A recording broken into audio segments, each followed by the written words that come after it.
মসজিদে কুবা মদিনায় অবস্থিত একটি ঐতিহাসিক মসজিদ, যা ইসলামের প্রথম মসজিদ। হিজরতের পর মহানবী হযরত মুহাম্মদ সাল্লাল্লাহু আলাইহি ওয়াসাল্লাম এই মসজিদের ভিত্তি স্থাপন করেন। এটি মদিনার দ্বিতীয় বৃহত্তম ইবাদতগাহ এবং কিবলা পরিবর্তনের সাক্ষী, যেখানে দুটি মেহরাব এবং দুটি মিনার রয়েছে। মহানবী সাল্লাল্লাহু আলাইহি ওয়াসাল্লাম এখানে বেশ কিছুদিন অবস্থান করেছিলেন।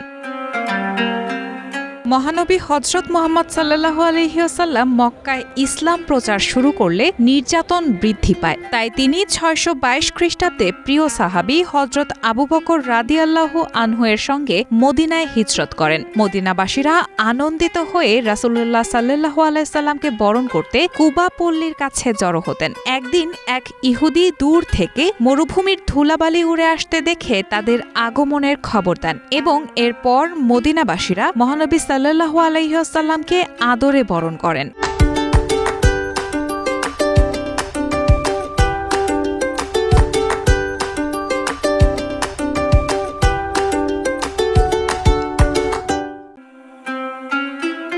রাসূলুল্লাহ সাল্লাল্লাহু আলাইহি ওয়াসাল্লাম মদিনায় আসার পর প্রথমে কুলসুম ইবনুল হিদমের আতিথ্য গ্রহণ করেন এবং সেখানে ১৪ দিন অবস্থান করে একটি মসজিদ নির্মাণ করেন, যা ইসলামের প্রথম মসজিদ হিসেবে কুবা মসজিদে পরিণত হয়। মসজিদটির ভিত্তি স্থাপনের সময় মহানবী সাল্লাল্লাহু আলাইহি ওয়াসাল্লাম নিজ হাতে প্রথম পাথর স্থাপন করেন। এরপর হযরত আবু বকর রাদিয়াল্লাহু আনহু এবং হযরত উমর রাদিয়াল্লাহু আনহু পাথর স্থাপন করেন।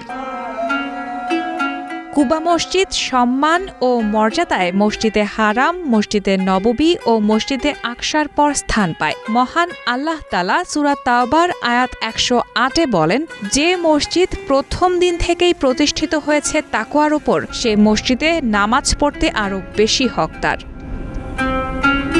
কুবা মসজিদটি অনেকবার সংস্কার করা হয়েছে। সর্বশেষ ১৯৮৬ সালে মসজিদটির নকশা অত্যন্ত সুন্দর। চারপাশে খেজুর বাগান ও সুদৃশ্য মিনার রয়েছে। ছাদের উপর একটি বড় গম্বুজ সহ ছোট ছোট গম্বুজ রয়েছে। এটি মসজিদে নববী থেকে ৩.২৫ কিলোমিটার দূরে অবস্থিত। মহানবী সাল্লাল্লাহু আলাইহি ওয়াসাল্লাম পায়ে হেঁটে বা উটে কুবা মসজিদে যেতেন এবং সেখানে নামাজ আদায় করতেন। হযরত উসাইদ ইবনে হুজাইব আল আনসারী রাদিয়াল্লাহু আনহু বর্ণনা করেছেন, মহানবী সাল্লাল্লাহু আলাইহি ওয়াসাল্লাম বলেছেন, মসজিদে কুবায় এক ওয়াক্ত নামাজ আদায় করা সওয়াবের দিক থেকে একটি ওমরা আদায়ের সমতুল্য। সূত্র তিরমিজি। বর্তমানে কুবা মসজিদ হজ, ওমরা ও দর্শনার্থীদের জন্য সওয়াব ও সৌন্দর্যের এক অনন্য প্রতীক। রায়হানা মুন, প্রবাস খবর।